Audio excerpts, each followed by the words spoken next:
Dear beloved believers, and also our guests, those who are here with us for the first time, and those who are visiting, and those who are viewing us from around the world, the various countries, we greet you all with the greetings of peace. Assalamu alaikum.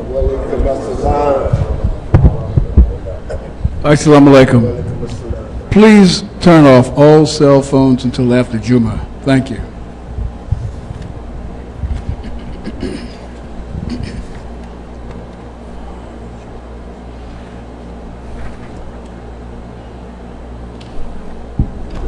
Allahu Akbar,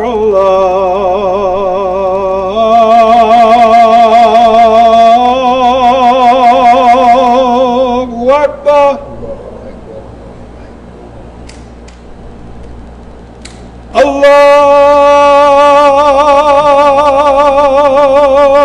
Akbar,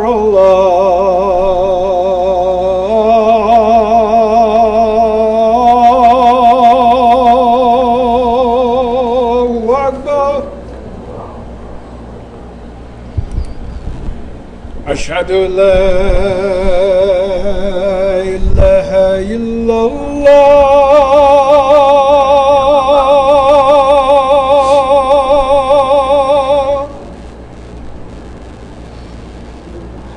أشهد أن لا إله إلا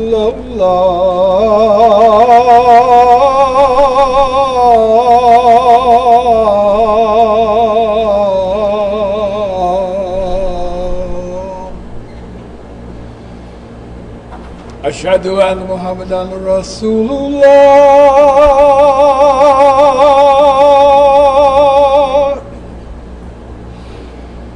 أشهد أن محمدًا رسول الله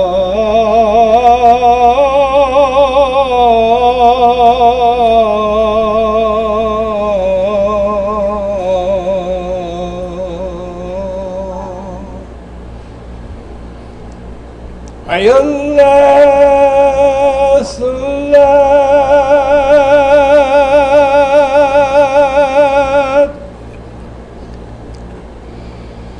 حي الله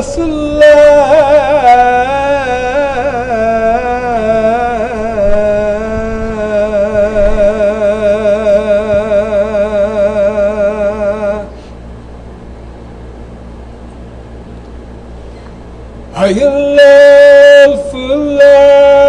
الفلاح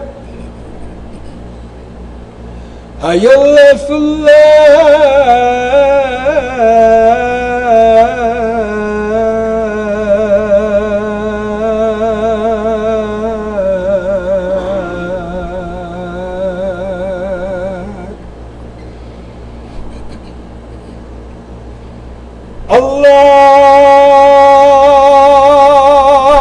الله أكبر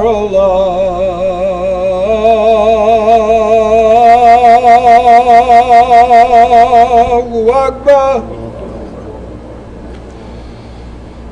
لا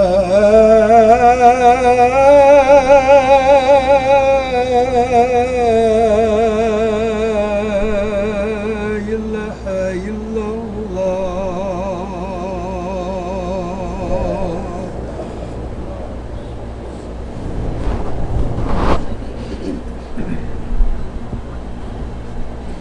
Bismillahirrahmanirrahim.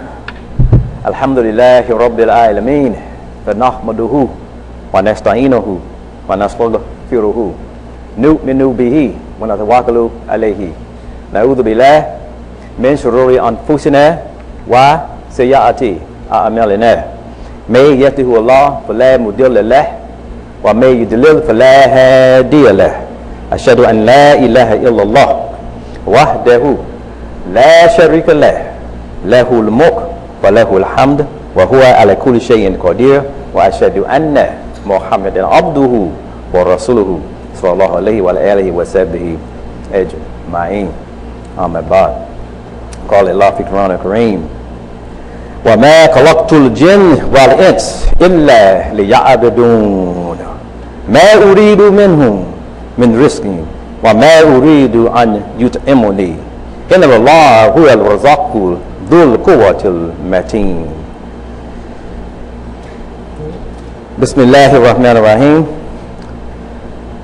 Again, we always begin with Allah's name, and we always ask Allah for His blessings, and we ask Allah always that He will accept what we are presenting for the Jumah, inshallah.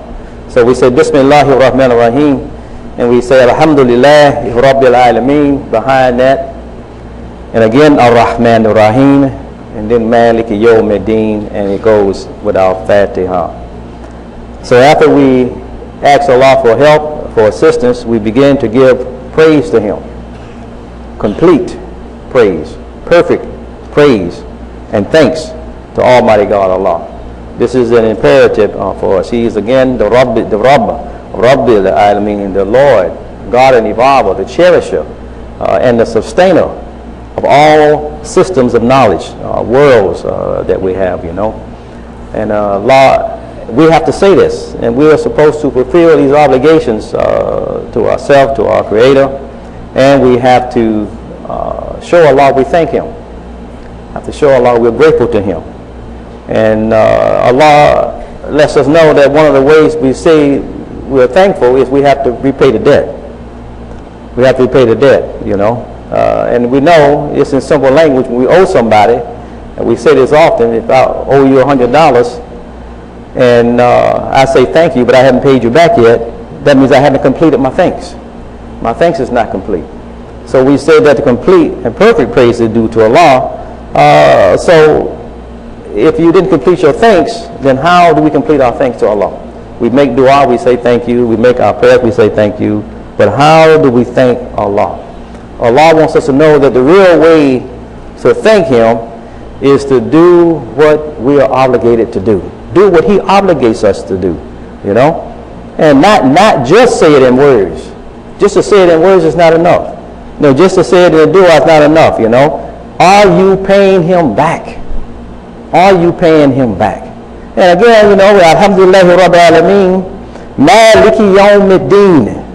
He lets us know right after that you give the praise to Him. He takes you back to the mercy and how beneficent He's been to you.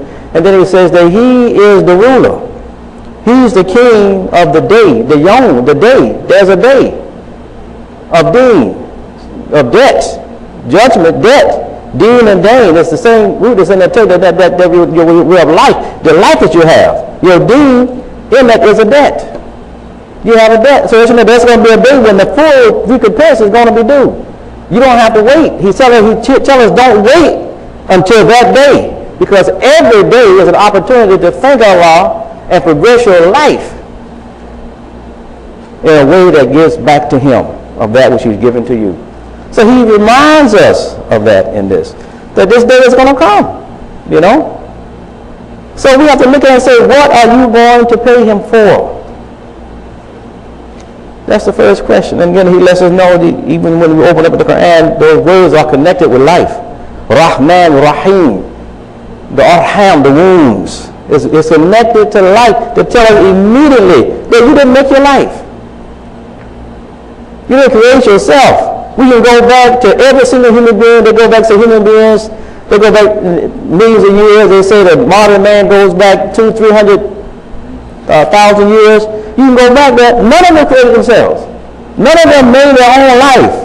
All of them were formed by Allah. No one formed their own life. You know? So it was formed by something superior. By a superior being. And we know that that is Allah. You know? No human being made his own brain. No human being made the brain. No human being made his mind. No human being made the system that we have. The nervous system. In fact, there are 12 different systems in the body. You know? No one made those systems to be as they are, to work the way they are. Only Allah has done that. No human being created these things. No human being created this powerful, wonderful, complex, productive computer that we call human life. That we call a human person, that we call a human being. Nobody did that but Allah. So we have to look at these things, you know, whatever we have been able to achieve by ourselves, with help, on our own, with our own life, studying our own creation, studying outside of our creation, all of it, whatever we've been able to achieve is not owed to this human computer. You know? And some want to take all the credit for that, but it's not owed to this human computer no more than a computer that we use, that our children use, these telephone computers. No more than they deserve computer for credit for themselves, because they didn't create themselves. You can't get a computer credit. No, you have to get a credit to the one that designed the computer, the one that worked for it, and to make sure it would be something that would be brought forward for us to use. That's who deserves the credit for the computer. And we know that when we look at it, that there's no one that can affect or is close to the computer than the one that created it. They have to use manuals and things that they put in place to even make changes. They're closer. And likewise, there's nothing that can touch the human being's nerves.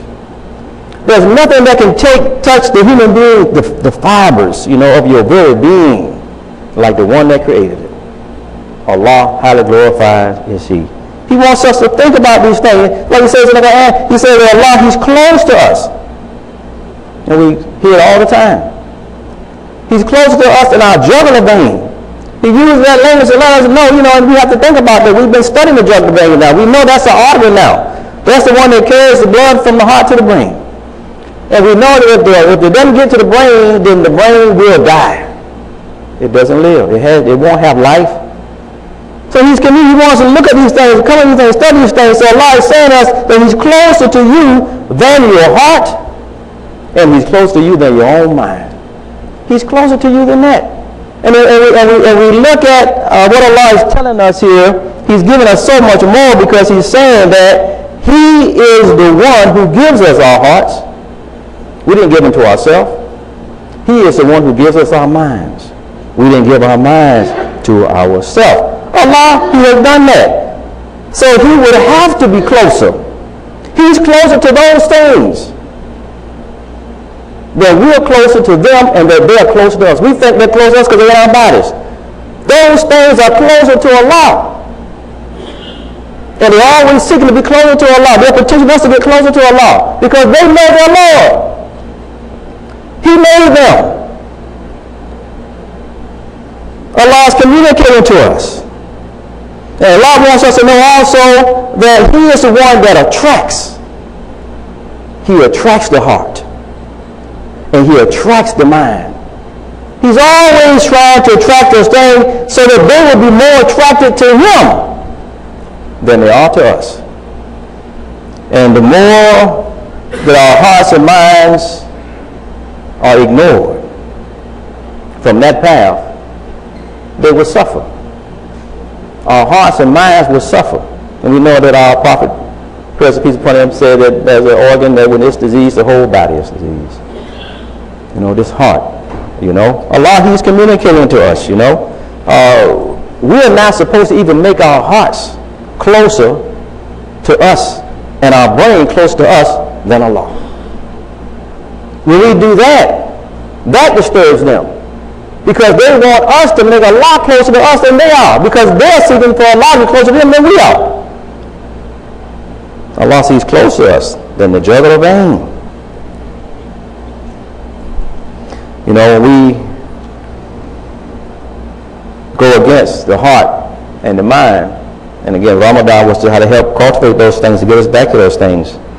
And what we begin to do is we begin to pull against the natural course. There's a natural course that pushes them. There's a negative. They're moving towards their Lord. When we come here as human beings from our mothers, the whole movement is really towards this Lord. Everything, every fiber really is moving towards the Lord. Complete obedience and moving towards this Lord.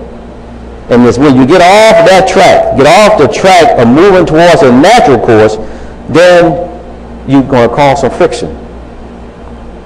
And there's nothing they're saying, science is now saying, there's nothing that has more force in the creation than the heart and the mind.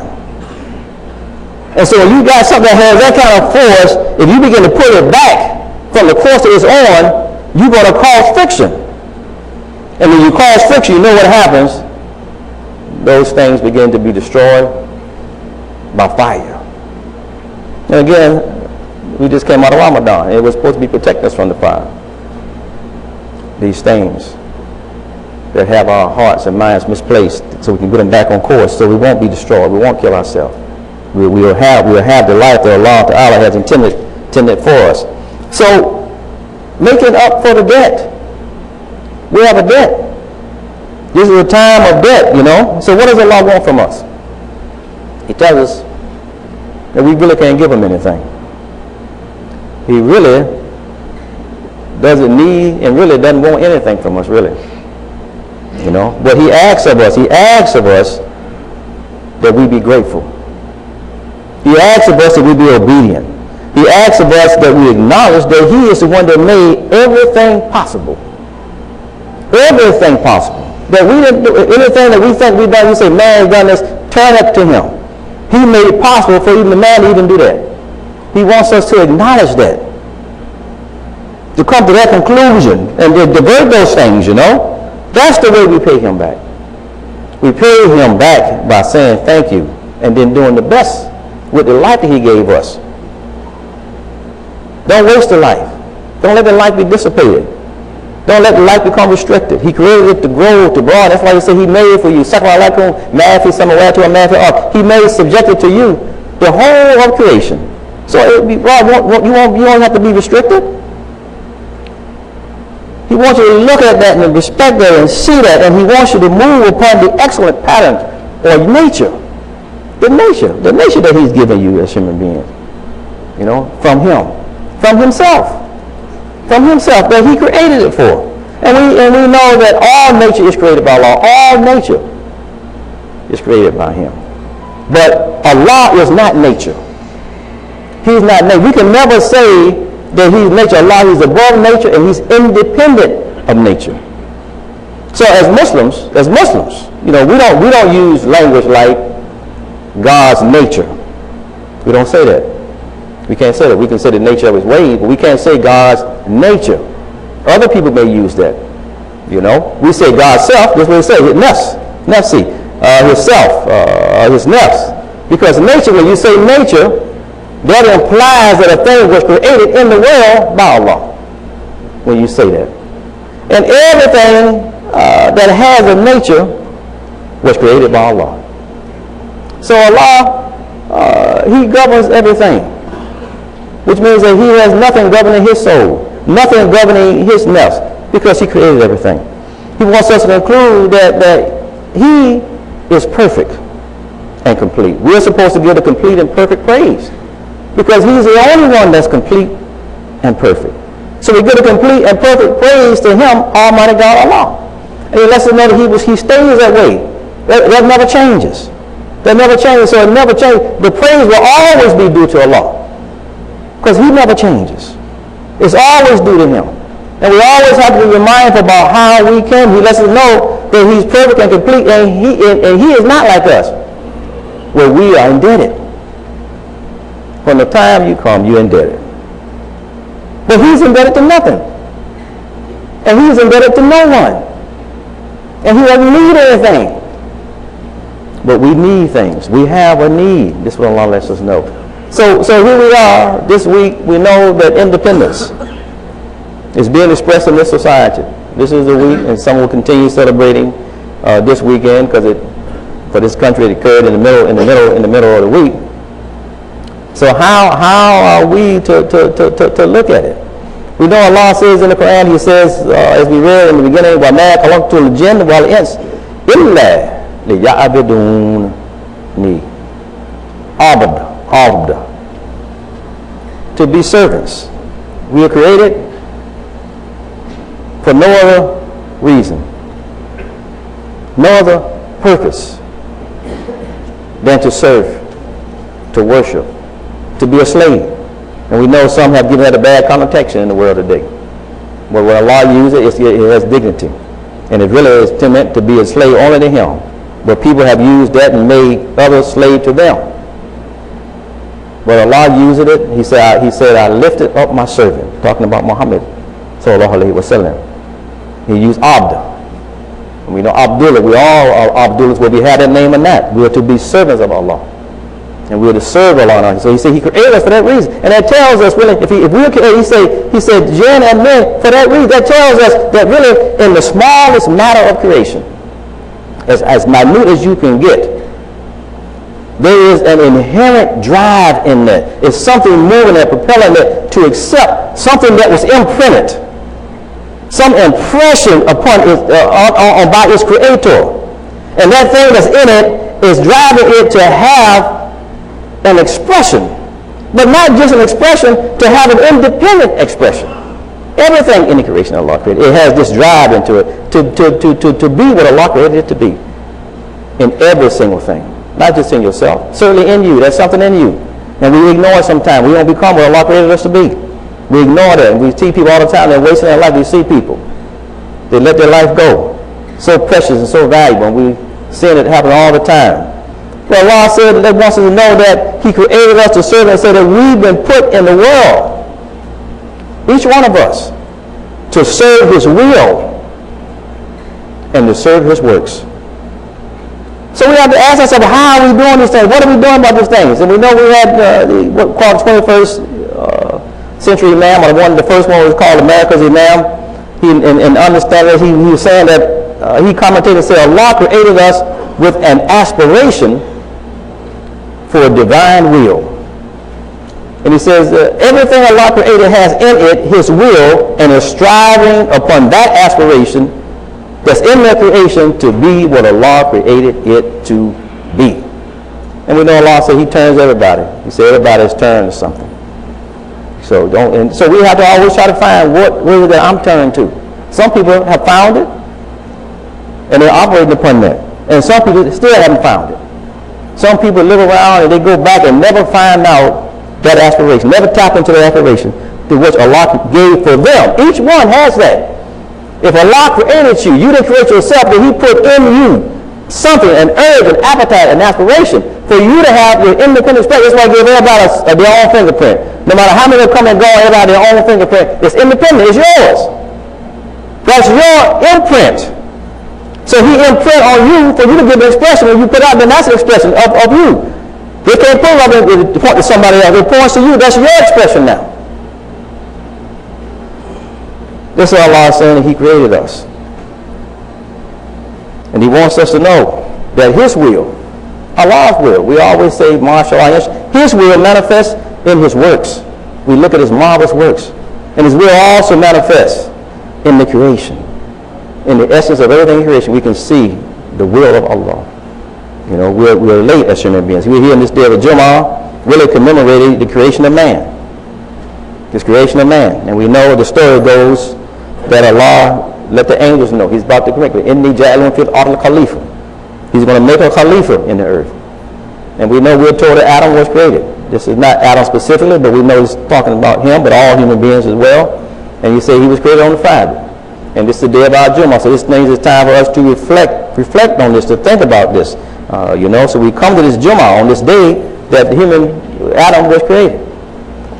And again, Allah, he lets the angels know that he's going to make this Khalifa, this ruler, this custodian, this one that has stewardship. He's going to be a caretaker, one that's going to inherit. That means that he come behind. Khalifa means come behind.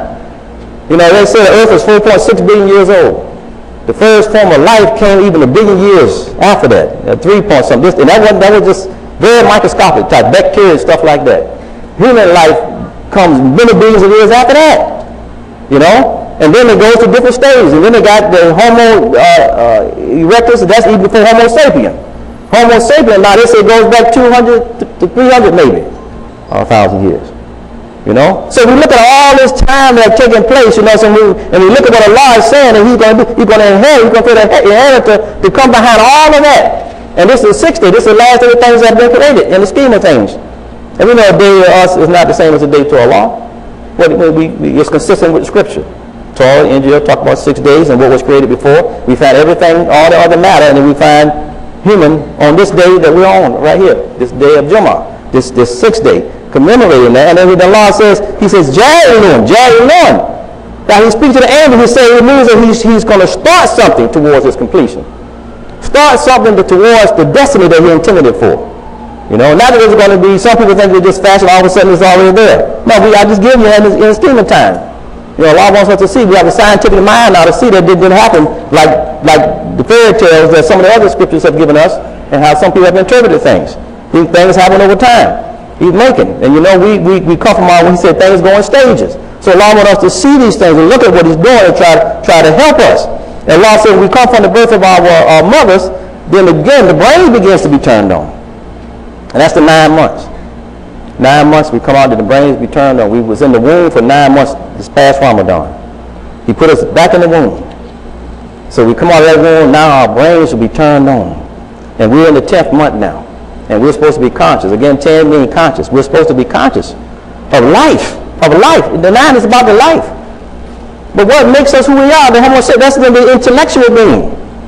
You know, evolution of our intellect. We think about, for us as Muslims, we should understand that this 6th day is creation of the intellect. This is what this is for us. Adam represents the intellect that Allah wanted that has evolved in creation. And we are upon that. And he wants us to stay upon that and not to disrespect the intellect that he's given us.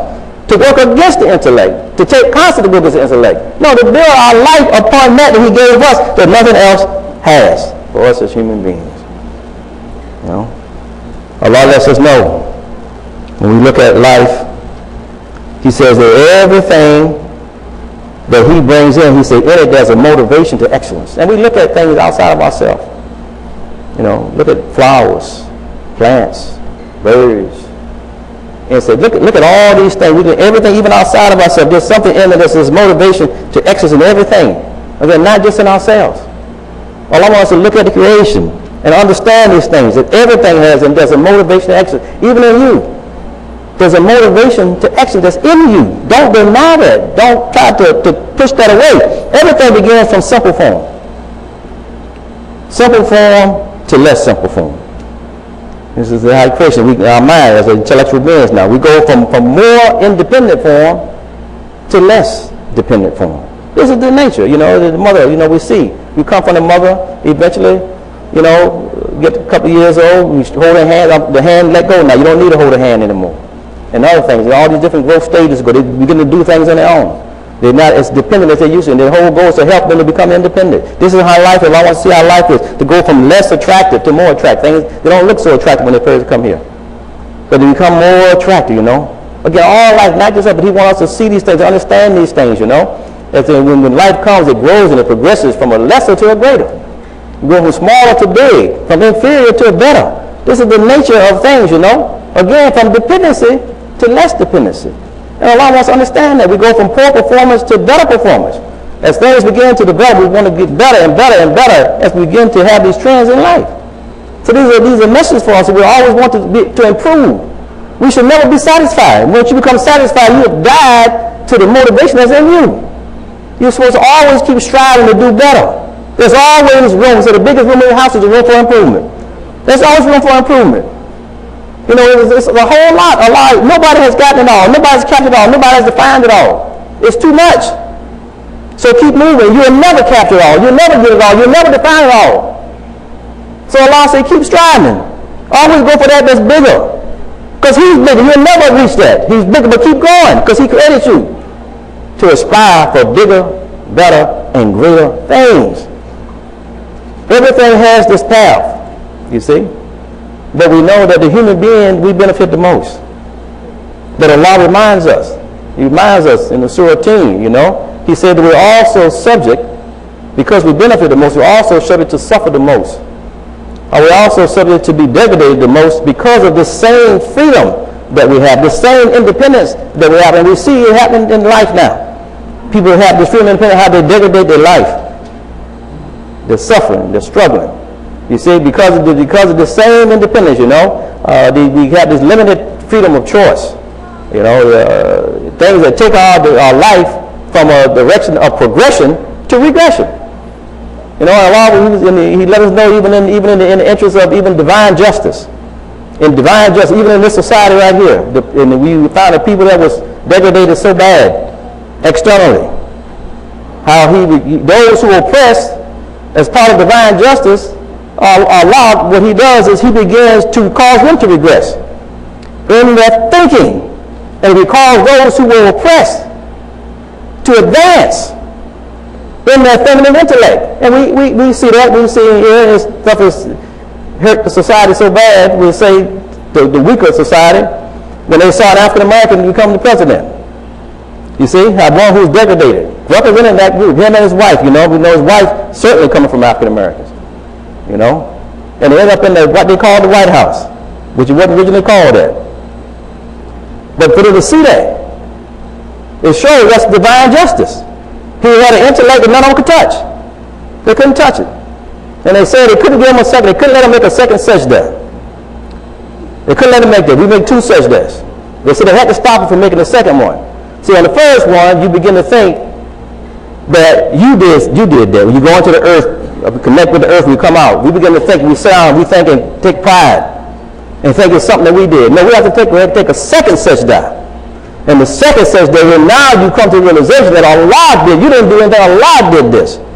So they said they couldn't give him a second term. They made it look like it was just a whim. They tried everything to stop him. But he made the second term to say that Allah was in control. Allah was in control. And even still to this day, those who seek to oppress their intellect still can't. They can't touch it. Allah is advanced. And any other oppressed people who tap into their innate, natural motivation for excellence, you are going to exceed. You created for that. You are never less than that. Never accept that you are less than what Allah created you to be. This is where people begin to fall off and have low self-esteem. And Allah wants you to see what He created you to be, and that's the greatest motivation, to know the one that created you, what He put into you, what your possibilities are. You're in the race to succeed. He didn't put you in the race for a defect. And we're talking about the human race. The other race stuff has been brought up, the different races. That's been brought up by Satan to divide human race.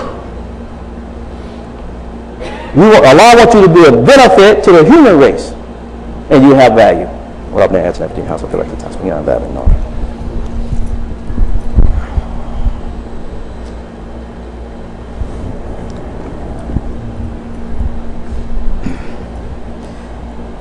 Bismillahirrahmanirrahim.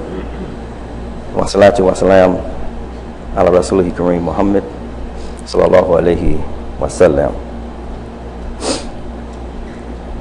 Some of us may know, if you don't know, and that it's recorded in the history that on July the 4th, 1930, is when a movement started in America, the strongest movement to connect Islam with this country, the strongest movement, to make it a conscious life, an accepted life, a practice way of life, the strongest movement. There were movements before that, but no movement as strong as the movement that has in its history that it started on July the 4th, 1930. Now, what I need you all to understand, when that was said, when that happened, almost every single Muslim country in the world had not had their independence. All of them were under colonization. They were under occupation and other things. Only one country before that was Egypt, 1922. And then they didn't really develop things until really the 1950s. But all the rest of them, that gives you the state of the world. They don't have anything recorded in terms of the way the world evolved, in terms of independence. America declared its independence in 1776. Now that sparked something. What that sparked, really, the next one was Ireland, to break away. And then Egypt. Now, Britain, they invaded 90% of the world. 90% of the world, the known world. That's 9 out of every 10 they had basically invaded.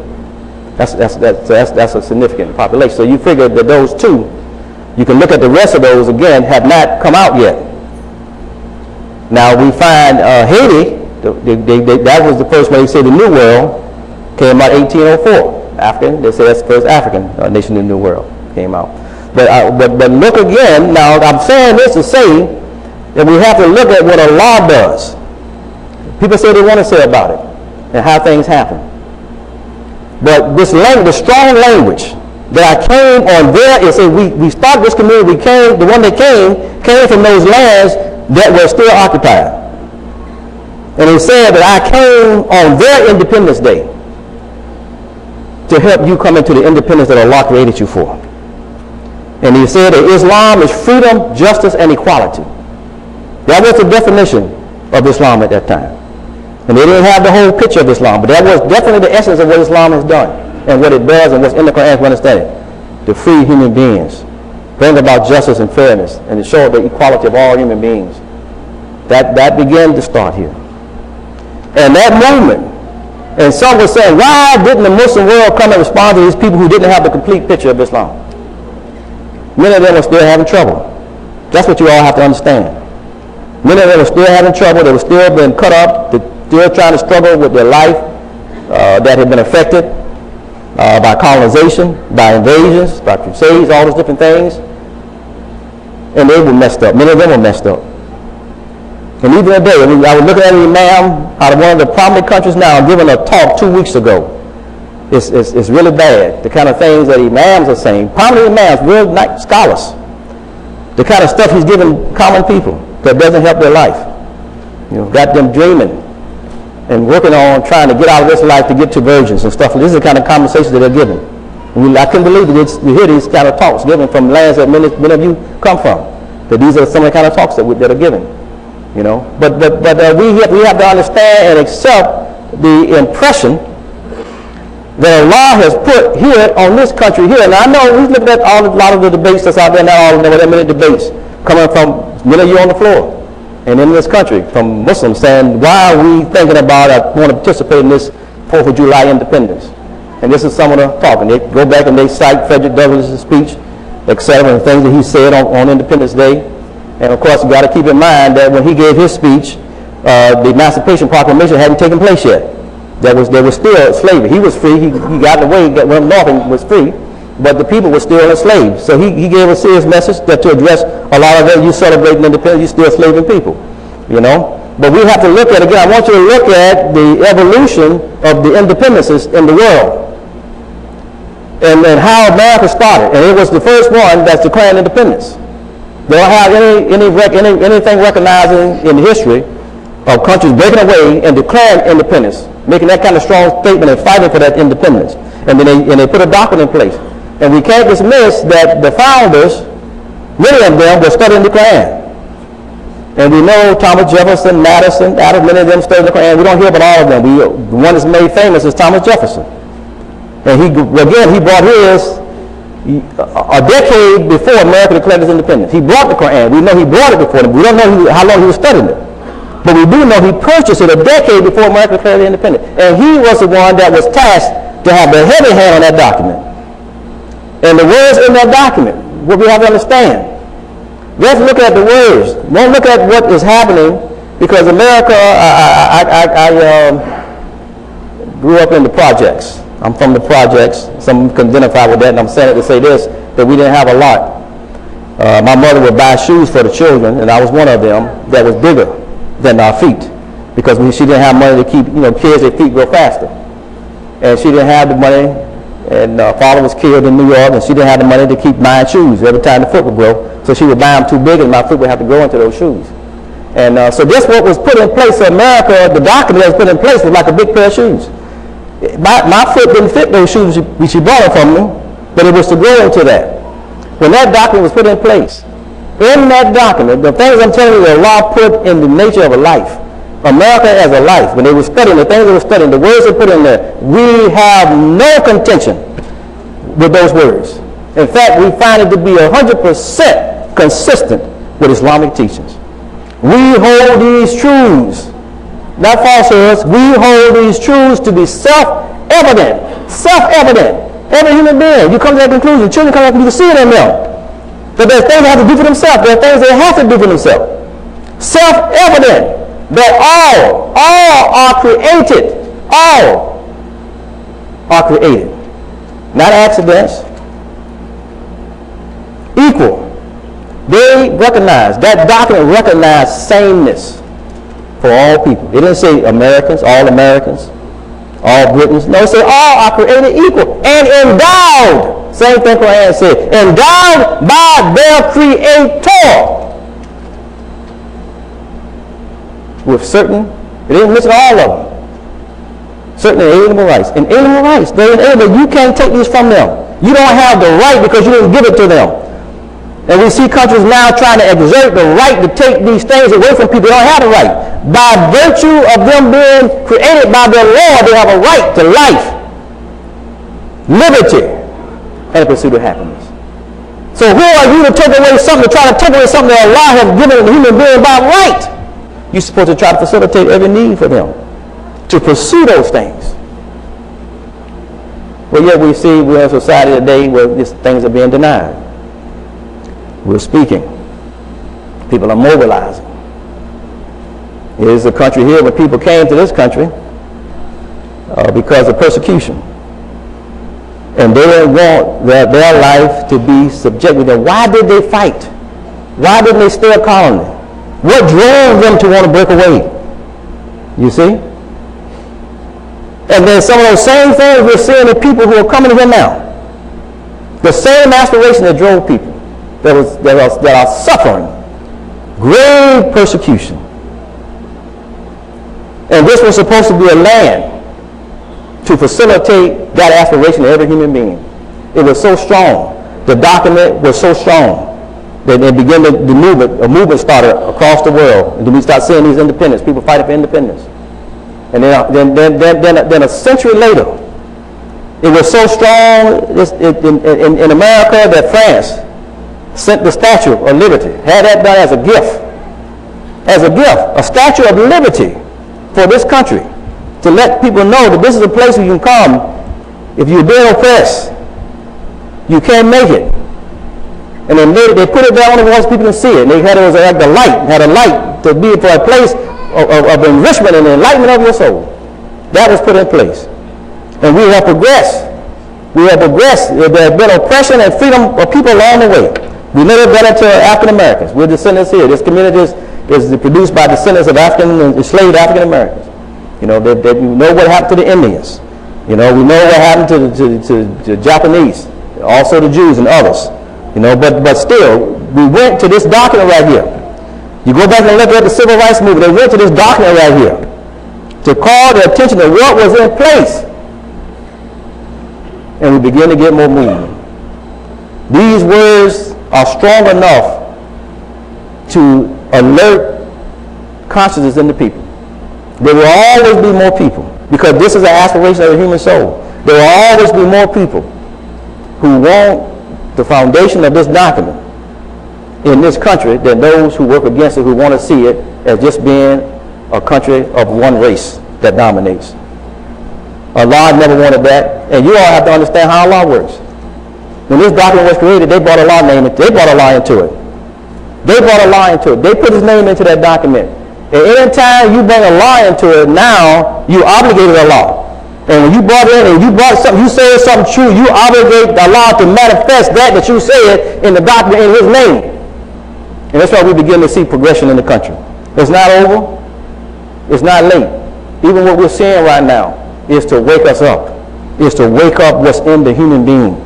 And we're seeing things in the country we've never seen before. We've never had as many mobilizations, rallies in the history of America than we're seeing now. That should give you hope. That's actually giving the world hope, because the world was being depressed because America was the beacon of light. The diversity of the world is in America. And America was a place where no matter how things happen, you can come and you can make it. You can do something, you can make it. You know? And so the world was dampened. And many look at things that are happening. But never be unmindful of the justice of Allah Ta'ala. And you got to keep in mind, He said everything is temporary. That tells us when we see things happening that work against our life, Allah has always said it's going to be temporary. What you're supposed to do is keep working in the interest of advancing life. Don't stop, don't sit down, don't be discouraged by that, because I already told you it's temporary. It's not going to last. Things that work against human life will never last. Falsehood will never last. So we should be trying to get involved, move, stand up, speak out, write. Allah is challenging our souls. He's challenging our souls. Why? To bring out the good potential that He put in your soul to defeat wrong. ربنا آتنا في الدنيا حسنة وفي الآخرة حسنة وقنا عذاب النار ربنا لا تزغ قلوبنا بعد إذ هديتنا وهب لنا من لدنك رحمة إنك أنت الوهاب ربنا ظلمنا أنفسنا وإن لم تغفر لنا وترحمنا وتكون من القوم الخاسرين آمين. Come to Salah. الله أكبر الله أكبر أشهد أن لا إله إلا الله أشهد أن محمدا رسول الله حي على الصلاة حي على الفلاح قد قامت الصلاة قد قامت الصلاة الله أكبر الله أكبر لا إله إلا الله. Thank you.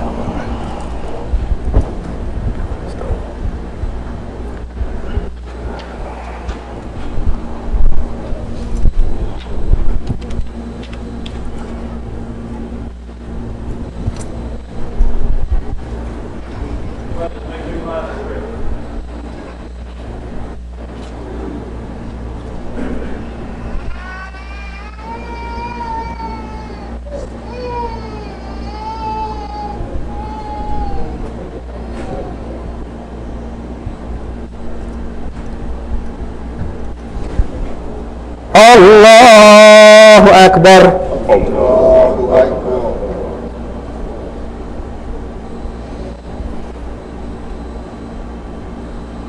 بسم الله الرحمن الرحيم الحمد لله رب العالمين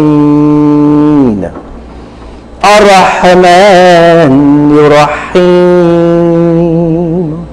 مالك يوم الدين إياك نعبد وإياك نستعين اهدنا الصراط المستقيم صراط الذين أنعمت عليهم غير المغضوب عليهم ولا الضالين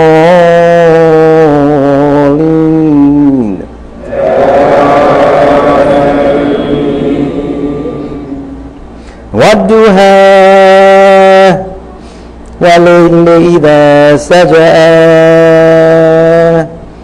ما ودعك ربك وما قلى وللآخرة خير لك من الأولى ولسوف يأتيك ربك فترضى ألم يجدك يتيما فأوى ووجدك ضالا فهدى ووجدك عائلا فأغنى فأما اليتيم فلا تقهر وأما السائل فلا تنهر وأما بنعمة ربك فحدث الله أكبر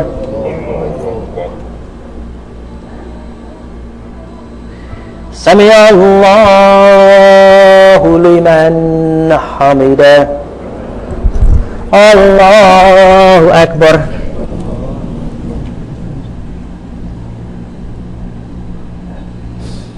الله أكبر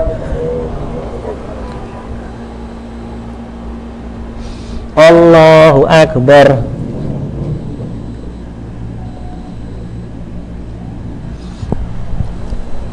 الله أكبر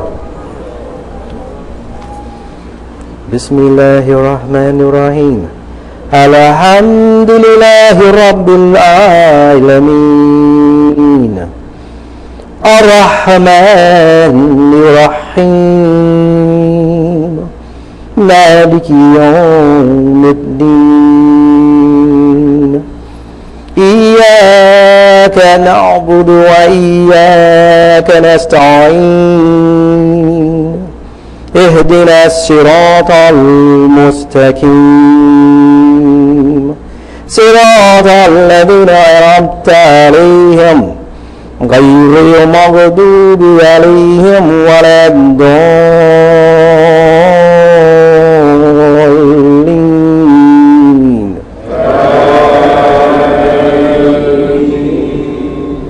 قل Allahu Samad. Lam yalid wa lam yulad wa lam yakun lahu kufuwan ahad. Allahu Akbar.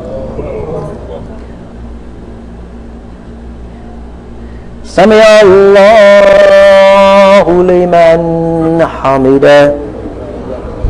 Allahu Akbar.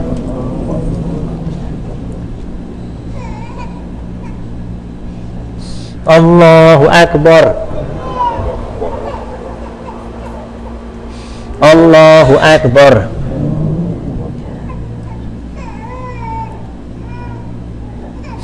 Allahu Akbar.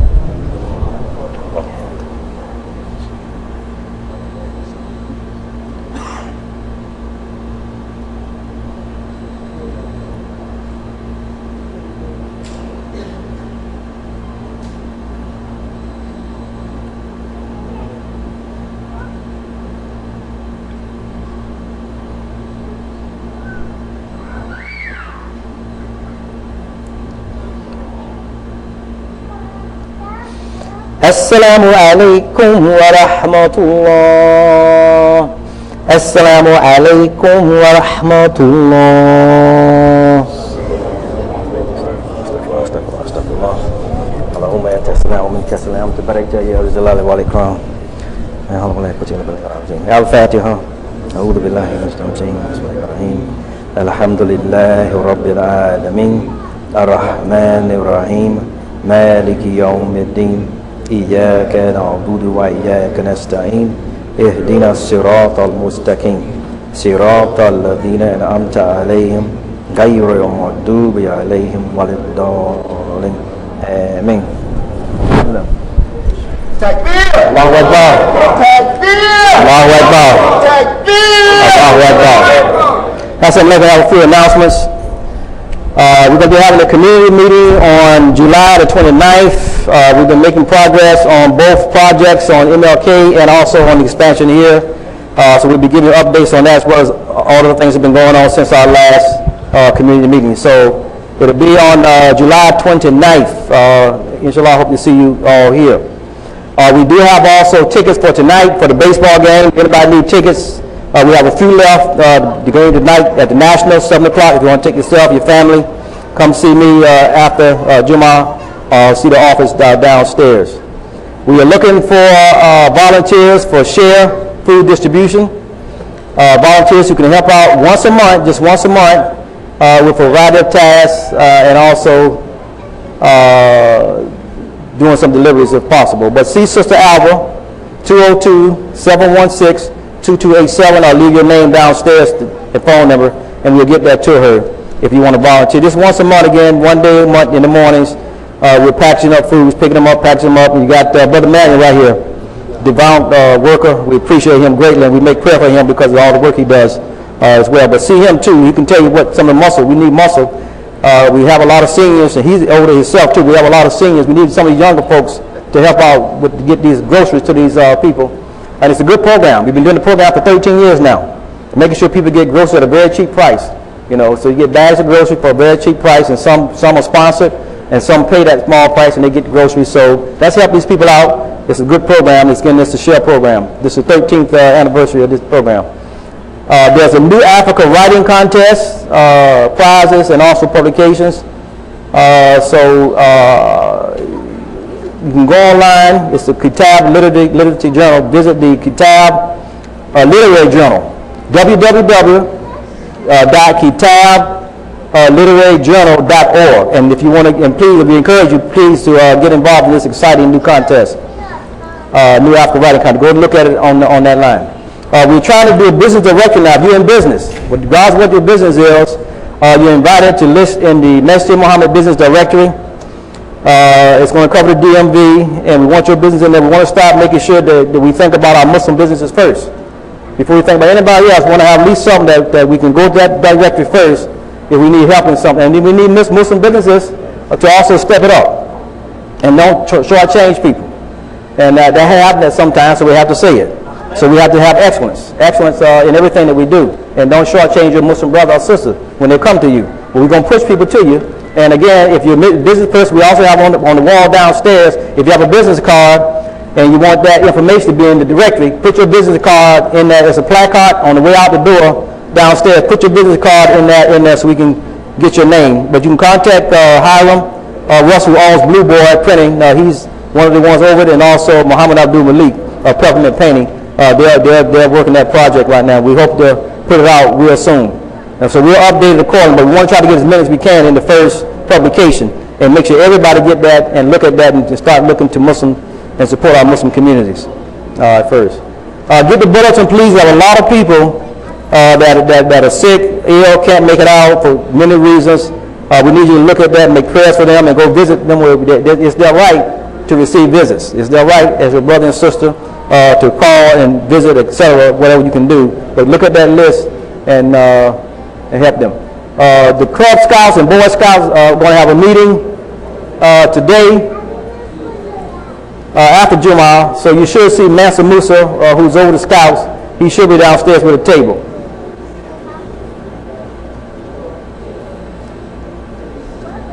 So we're also doing Study Out Islam life type topics now, focusing on the night journey. We're giving detailed explanation. We're spending a whole month on just one level, the prophets on each level. And so you're going to get it in a very scholarly fashion about what each level means. Allah says there's 7 above you and there's 7 in you. What does that mean? These topics are focusing on that so you can get more understanding.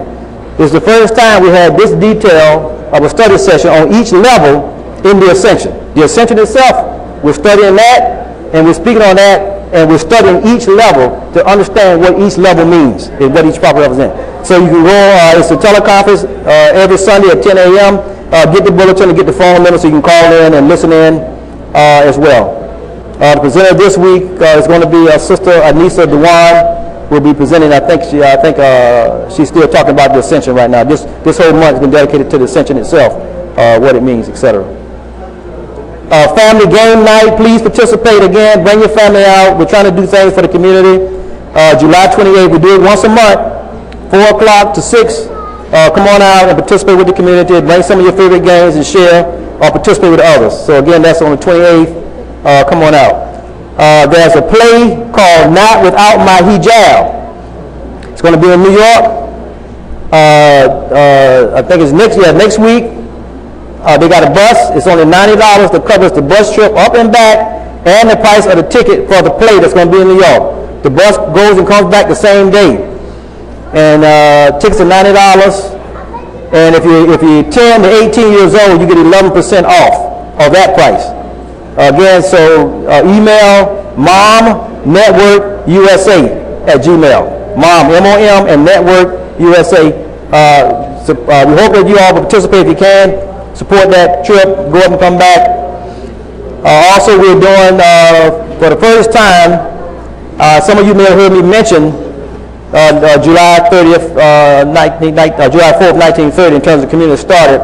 But for the first time, we're going to do a comprehensive conference in California at Zaytuna. Zaytuna is hosting, but we're bringing our scholars in. It's going to be from dusk to dawn, the legacy of the Honorable Elijah Muhammad, a social reformer and liberalist. We're going to put all that in perspective. And again, we know there's some people that don't know their history, not connected to their history, but they have a lot of things to say about it. But from the outside looking in, we're going to take you inside and let you see more of that history at Zaytuna. Hopefully you can join us. That's going to be in October 26th that weekend. We're going to do comprehensive studies and presentations on that history. That's very popular history for America history as well.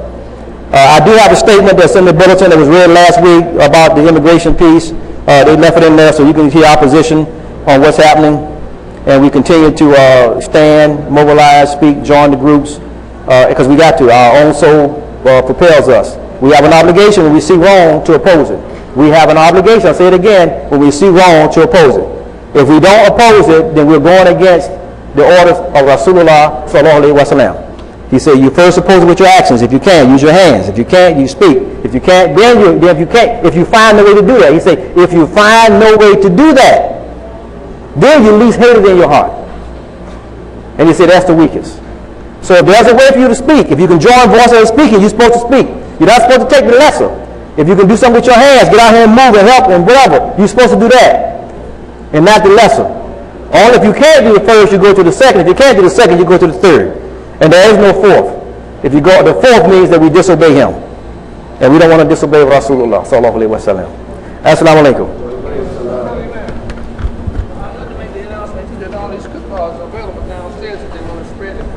The cook bars are available downstairs in the bookstore, all the type of cook bars, and also the Ramadan session that we just did, all those are available as well. Dynamic study, a scholarly level type study on many things for your use. Assalamu alaikum.